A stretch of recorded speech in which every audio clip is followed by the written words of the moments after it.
बिस्मिल्लाहिर्रहमानिर्रहीम और अस्सलाम वालेकुम। साल 1948 मकाम स्टाफ कॉलेज क्वेटा बानी पाकिस्तान कायद आजम मोहम्मद अली जिन्ना ने फौजियों से खिताब करते हुए कहा, ये मत भूलिए कि आप अवाम के सर्वेंट्स हैं और आपका काम उन पॉलिसीज पर अमल दरामद करना है जो कि हम यानी सिविलियंस बनाएंगे।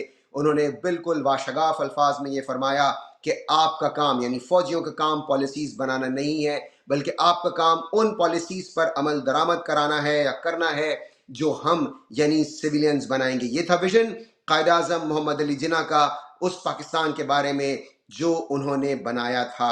और ये खिताब कायद आजम ने 1948 में स्टाफ कॉलेज क्वेटा में किया था। जाहिर इसमें कोई सीक्रेट बात नहीं है, आप में से कोई भी स्टाफ कॉलेज क्वेटा कायद आजम एड्रेस जाकर अगर सर्च करेगा गूगल पर उसे ये आसानी मिल सकता है। आप देख सकते हैं कि कायद आजम ने किन अल्फाज में फौज के किरदार का तयन किया था सिविलियन मामलात में और सिविलियन सुप्रीमेसी की बात की थी। आज जो बेहमैयत लोग टीवी पे बैठ के कहते हैं कि हाइब्रिड रिजीम होना चाहिए, हाइब्रिड रिजीम अच्छी बात है, उन्हें सबसे पहले जाकर कायद आजम के मज़ार पर मुजाहरा करना चाहिए कि कायद आजम साहब, बाबा जी, जिन्ना साहब, क्यों आपने सिविलियन सुप्रीमेसी की बात की थी? हम यहाँ आए हैं आपको कंडेम करने के लिए। सबसे पहले आप कायद आजम को जाके कंडेम कीजिए और उसके बाद बात कीजिए हाइब्रिड रिजीम की। उसके बाद बात कीजिए कि जी कोई बात नहीं, मुल्क में अगर फौजियों की बालादस्ती है तो कोई बात नहीं, कोई हर्ज नहीं है। और जिस सिविलियन सुप्रीमेसी की कायद आजम ने बात की थी स्टाफ कॉलेज क्वेटा में, जिसका मैंने अभी जिक्र किया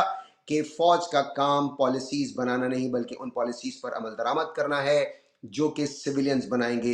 इसी बात का अयादा किया, इसी विजन का अयादा किया बाबर स्वाति ने, जो कि सूबा खैबर पख्तूनख्वा के स्पीकर हैं। इसका कॉन्टेक्स्ट ये है कि सूबा खैबर पख्तूनख्वा में ऑपरेशंस के हवाले से बहुत ज़्यादा बहस चल रही है। खैबर पख्तूनख्वा में जितनी भी जमातें हैं, चाहे वो पाकिस्तान तहरीक इंसाफ हो, दीगर जमातें हो, उन सब का ये कहना है कि ऑपरेशंस इस तरह से नहीं होने चाहिए बल्कि उनसे मुशावरत की जाए, क्योंकि उन्हें इसकी बहुत भारी कीमत चुकानी पड़ती है। बड़े पैमाने पर नकल मकानी होती है, लेकिन उन पर तनकीद की गई।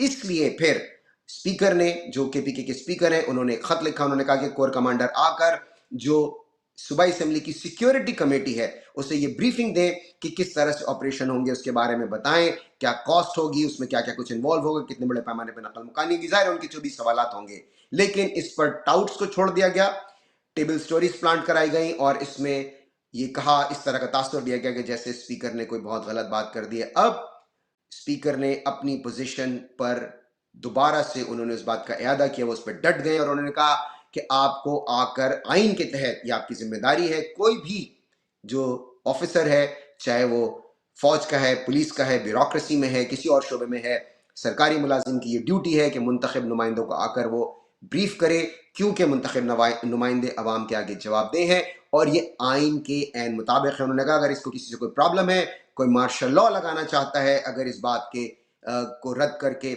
और कोई हमें मार्शल लॉ से डराना चाहता है तो उसकी कोई हमें फिक्र नहीं है, पहले भी लग चुका है, आप दोबारा लगा दे। आप सुनिए कि बाबर स्वाति जो कि सूबा खैबर पख्तूनख्वा की असेंबली के स्पीकर हैं, वो कह रहे हैं।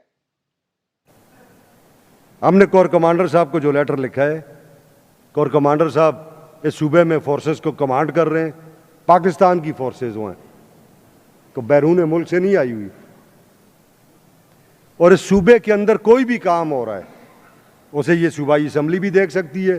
कोई भी अदारा है, वो वफाकी अदारा है या कोई भी अदारा है, वो फौज है या कोई दूसरा अदारा है, उसके मामलात को भी ये सूबाई असम्बली देख सकती है। आइन इसे इख्तियार देता है और इसकी स्पेशल सिक्योरिटी कमेटी भी इसे देख सकती है। अब आपने बात की क्यों नहीं मान, कोई नहीं ऐसी बात, सारे मानते हैं, कानून को मानते हैं। जब इन्होंने नहीं मानता तो मार्शल लॉ लगा देते हैं, जो कि इस मुल्क को बहुत दफा देख चुके हैं। जी हाँ, मार्शल लॉ कौन लगाता है? Chief of army staff. और इस वक्त चीफ ऑफ आर्मी स्टाफ के ओहदे पे फायज हैं जनरल आसिम मुनीर, जिनके पास एक इजाफी ओहदा है और वो है चीफ ऑफ डिफेंस फोर्सेस का, और जाहिर है फील्ड मार्शल का एक एजाजी ओहदा तो उनके पास है ही। अब बाबर स्वाति ने खुला चैलेंज किया कि अगर आपको मार्शल लॉ लगाना है तो आप लगा दें, लेकिन जो बात हम कर रहे हैं वो आइन और कानून के ऐन मुताबिक है। बॉस उनका ये कहना है, वो कह रहे हैं कि हमने कोई गैर आइनी बात नहीं की। अगर हम कोर कमांडर को बुलाकर ये पूछना चाहते हैं कि ऑपरेशंस किस तरह से होंगे तो फिर ये हमारा हक है। और आप देखिए इसमें बहुत बड़े पैमाने पर नकल मकानी होती है। हम अभी कुछ वीडियोस आपको दिखाएंगे, आप अंदाज़ा नहीं लगा सकते उस कर्ब का जिससे लोग गुजरते हैं, जो जिन्हें नकल मकानी करनी पड़ती है, जिन्हें अपने घर छोड़ने पड़ते हैं चंद घंटों के नोटिस पर पूरी ज़िंदगी की मालो मता लुटा कर उनको वहाँ से जाना पड़ता है, और उन्हें कभी ये नहीं अंदाज़ा होता कि वो दोबारा वहाँ पर आएंगे। और फिर अब ज़ाहिर इस तरह के इल्ज़ामात भी लग रहे हैं कि एक दफ़ा जब नकल मकानी हो जाती है, उन इलाकों में उनको वापस बसने नहीं दिया जाता, और बल्कि वहाँ पर कुछ लोगों का तो कहना है कि चिलगोज़े के बागात लगाकर उसकी काश्त की जाती है। ये देखिए, आप देखिए, शदीद सर्दी में वादी तीरा में ये हो रहा है कि वहाँ से लोगों को निकल कर जाना पड़ रहा है ऑपरेशन के खदशे के तहत। किस कदर तकलीफ दे बात है। आप अपने ऊपर रख कर सोचिए, अपने ऊपर। जो लोग बैठकर टेलीविजन पर बकवास करते हैं कि जी ऑपरेशंस तो होने ही हैं, वो उन जगहों पे बैठे हैं जहां से 1000 मील दूर तक भी ऑपरेशन नहीं हो रहा, उन्हें अंदाजा ही नहीं है। आप उनसे कहिए कि आपके पास 5 मिनट हैं, उठें और अपने घर से निकल जाएं, और आपको कभी नहीं पता चलेगा कि आपको वापस कब आना है, हम ये भी नहीं बताएंगे। आप फिर देखिए कि वो जब उन्हें कहा जाएगा कि यहाँ से चले जाओ, यहाँ से दफा हो जाओ, तो उनको कितनी शदीद तकलीफ होगी। उस कर्ब और उस तकलीफ से वो बेचारे लोग गुजरते हैं। इसलिए वहाँ के जो नुमाइंदे हैं उनका कहना है कि आप आइए और हमें बताइए कि ये ऑपरेशंस आप किस तरह से कंडक्ट करेंगे। लेकिन इस बात पर बहुत ज़्यादा किसी को बुरा लग गया है, और इसलिए बाबर स्वाति को दोबारा से बात करनी पड़ी। एक और बहुत ही अहम स्टोरी है, और वो ये है कि ये मैं आपके सामने BBC की स्टोरी पढ़कर बता रहा हूँ। BBC ने रिपोर्ट किया है, और उसकी तस्वीर भी हम आपसे शेयर करेंगे। डिजिटल अदायगियों में जिद्दत का हदफ, हुकूमत पाकिस्तान और ट्रंप खानदान से मुंसलिक क्रिप्टो कंपनी के दरमियान मुफाहमती याददाश्त पर दस्तखत।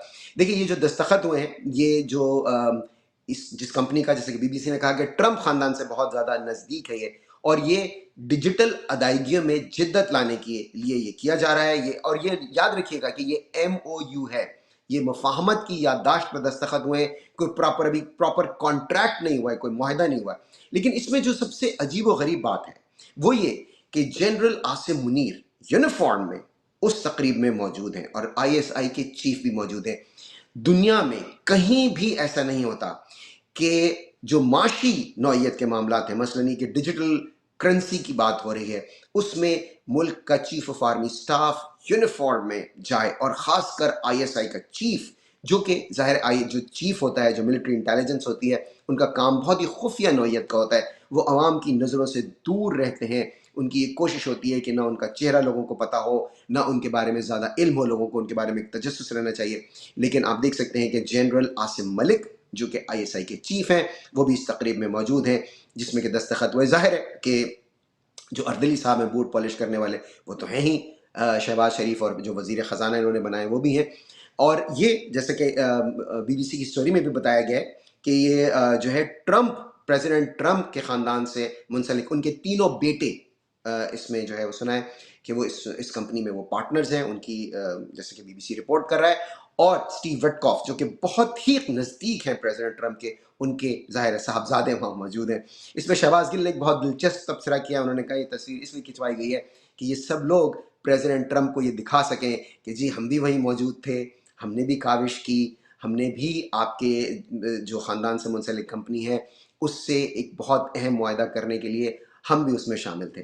लेकिन अच्छा, और इसके साथ साथ दूसरी चीज़ आपके इल्म में है कि कल जो वो लेटर लीक हुआ था, वो हमने आपकी खिदमत में पेश भी किया, जिसमें कि एक लॉबिंग फर्म जो पाकिस्तान ने हायर की है, वो अपनी खिदमात पेश कर रही है कि खुदारा आप हमारी खिदमात ले लीजिए, पाकिस्तानी फ़ौज की खिदमात आप ले लीजिए, उससे अफ़गानिस्तान भिजवाइए, वो तालिबान से असला छीन कर लेकर आएगी आपका।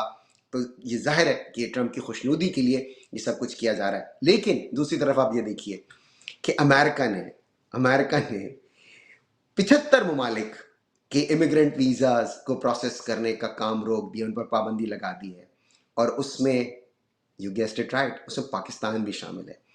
ये एक बहुत ही अजीब व गरीब बात है। देखिए, इसमें ईरान है, बांग्लादेश है, नाइजीरिया है, इस तरह के ममालिक हैं। लेकिन जब पाकिस्तान इतना करीबी ताउन कर रहा है, पाकिस्तान ये तक कह रहा है कि हम जाएंगे और हम अफगानिस्तान से आपका असलहा तालिबान से छीन कर ला के देंगे। आप सोचिए कि इसमें कितने खतरात शामिल हैं कि पाकिस्तान की फौज का अफगानिस्तान जाना, इसके ऑप्टिक्स कितने बुरे हो सकते हैं। उसके बावजूद भी कहीं पर कोई इस तरह से दाल नहीं गल रही, और इतना पाकिस्तान को उन ममालिक में शामिल कर दिया गया। अच्छा, अब ये है क्या? ये इमिग्रेंट वीज़ा है। मैं इसकी थोड़ी सी तफसील आपको बता दूं। इमिग्रेंट वीज़ा से मुराद ये है कि आपको ये विजिट वीज़ा नहीं होता या टूरिस्ट वीज़ा नहीं होता। ये वो वाला वीज़ा नहीं है कि जिस पर आप आएँ अपने रिश्तेदारों से, दोस्तों से मिल के, या फिर साइट सीइंग करके आपने अमेरिका की कुछ रियासतें घूमी और आप वापस चले गए, नहीं। ये इमिग्रेंट वीज़ा का मतलब है कि आप यहाँ पर आकर रह सकते हैं। ये फैमिली की बुनियाद पे भी हो सकता है कि पहले से आपकी कुछ ख़ानदान के करीबी लोग यहाँ मुक़ीम हों, वो आपको स्पॉन्सर करें, आप यहाँ पर आकर रह जाएँ। आप जॉब के सिलसिले में भी आ सकते हैं इमिग्रेंट वीज़ा पे।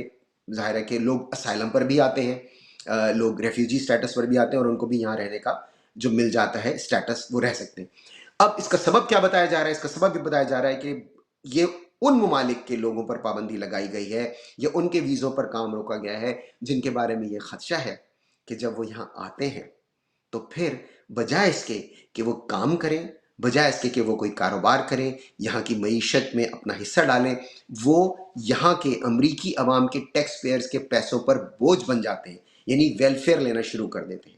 जी हाँ, आपके इल्म में शायद ये बात ना हो कि अमेरिका में एक इस तरह का सिस्टम है भी कि जो लोग काम नहीं करते उन्हें रियासत की तरफ से कुछ न कुछ उनकी एआनत की जाती है, तो वो वेलफेयर सिस्टम कहलाता है, जैसे कि उनको खाने में, इलाज में, रिहाइश में उनको इस तरह से सहूलतें स्टेट की तरफ से यानी हुकूमत की तरफ से दी जाती हैं। तो जिन ममालिक पर पाबंदी लगाई गई है, जिनके वीज़े रोक लिए गए हैं, उनके बारे में खदशा ये है कि उनके लोग यहाँ आकर यहाँ पर काम करने के बजाय या कुछ कारोबार करने के बजाय वो यहीं के सिस्टम पे बोझ बन जाते हैं और उसमें पाकिस्तान को भी शामिल कर लिया है बॉस। अच्छी बात नहीं है। ये पाकिस्तान के लिए अच्छी बात नहीं है। किसी भी तरह से कोई भी मुल्क जो इसमें शामिल है वो किसी भी तरह से इस बात पर फख्र नहीं कर सकता। उसके लिए ये बात बाइसे नदामत है। अमेरिका ने किया है, जाहिर है इन्होंने तो अपने अपने नेशनल इंटरेस्ट में किया है, लेकिन जिन ममालिक के बारे में किया है उनके लिए जाहिर है बात बाइसे नदामत है।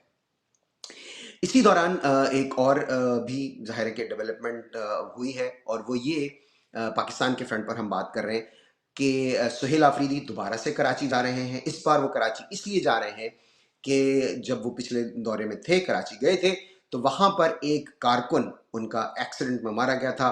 उसकी फैमिली से इजहार ताज़ियत के लिए वो जा रहे हैं, शफी जान उनके हमरा होंगे। लेकिन जाहिर है कि ये मामला इतना सादा नहीं होगा। जब वो कराची पहुँचेंगे तो फिर दोबारा से और भी जो वैसे तो खैर वो स्ट्रीट मूवमेंट के लिए मुख्तलिफ जगहों पे जा रहे हैं, लेकिन इस बार वो खालिसतन एक ताज़ियती उनका है जाने का मकसद। लेकिन जाहिर है कि आप जानते हैं कि जब वो कहीं ऐसी जगह जाएंगे, इस वक्त सुहेल आफरीदी ने जितना चार्ज्ड इन्वायरमेंट क्रिएट कर दिया है, तो वहाँ पर दोबारा से कोई चार्ज पॉलिटिकल इन्वायरमेंट भी हो सकता है। इस बार देखते हैं कि पाकिस्तान मुनाफिक जो पार्टी यानी कि पीपल्स पार्टी जो मुनाफिक एक पार्टी है, वो किस तरह का रिसेप्शन उनको देती है। इसी दौरान एमल वली खान के बारे में आप लोग जानते हैं। एमल वली खान ने एक बयान दिया, असल में बयान पश्तो में है, तो वो आप लोग शायद ज़ाहिर है मैं खुद भी पूरी तरह से नहीं समझ सका, लेकिन मैंने अब किसी पश्तो जानने वाले, बोलने वाले, समझने वाले से मैंने इसकी तस्दीक कराई है। उनका ये कहना है कि जो chief of army staff, ISI के चीफ और पेशावर के कोर कमांडर, ये मौजूदा की बात नहीं कर रहे, वो साबिक की बात कर रहे हैं। साबिक आर्मी चीफ, साबिक चीफ ऑफ आईएसआई और साबिक पेशावर कोर कमांडर, ये सब तालिबान के ये सहूलतकार, उन्होंने ये इल्ज़ाम लगाया कि वो सब उनके सहूलतकार थे। और उन्होंने ये भी कहा है एमल वली खान ने कि पाकिस्तान की जो मईशत है वो वॉर की मईशत है। जंग होती है तो ये सूट करता है पाकिस्तान की फ़ौज को, क्योंकि इससे फिर उनको मौके मिलते हैं। उन्होंने इसकी मिसाल दी कि आप देखिए कि कुछ ही दिन, 3 दिन जंग चली और उससे कितना फ़ायदा उठाया गया, उससे किस तरह से मशहूर ये किया गया कि पाकिस्तान की जंगी मशीनरी जो है वो बहुत केपेबल है, पाकिस्तान के जहाज़ बहुत ज़्यादा केपेबल हैं और उनमें बहुत ज़्यादा पोटेंशियल है और उनको ख़रीदा जाए। तो उन्होंने बाज़ाब्ता तौर पर पाकिस्तान की फ़ौज, आईएसआई और जो कोर कमांडर हैं, ज़ाहिर है वो भी फ़ौज का हिस्सा हैं, उन्होंने उन पर ये इल्ज़ाम लगाया कि वो तालिबान के सहूलतकार हैं। उन्होंने कहा कि जिस वक्त तालिबान की हुकूमत दोबारा से बनी, अमेरिका अफ़गानिस्तान से निकला, तो पाकिस्तान में फ़ौज ने बाकायदा इसको सेलिब्रेट किया और कहा कि उनकी जो हक़ की फ़तह हुई है। तो उन्होंने ये इल्ज़ाम लगाया। इसी दौरान ज़ाहिर है कुछ और भी डेवलपमेंट्स हुई हैं।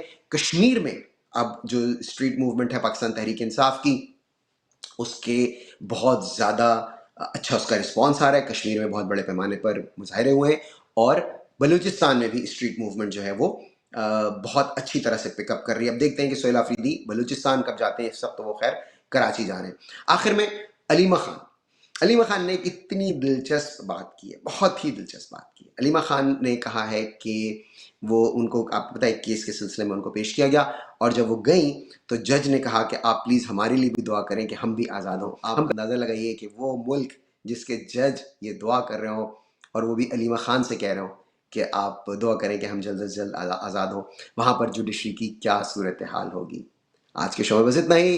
अपना ख्याल रखिएगा। प्लीज़ आप हमारे चैनल को सब्सक्राइब कीजिए, लाइक कीजिए, शेयर कीजिए और शौकत खानम हॉस्पिटल को डोनेट करना हरगिज़ मत भूलिएगा। अगले प्रोग्राम में इंशाल्लाह ताला आपसे फिर मुलाकात होगी। खुश रहिए और बाखबर भी। अल्लाह हाफिज़।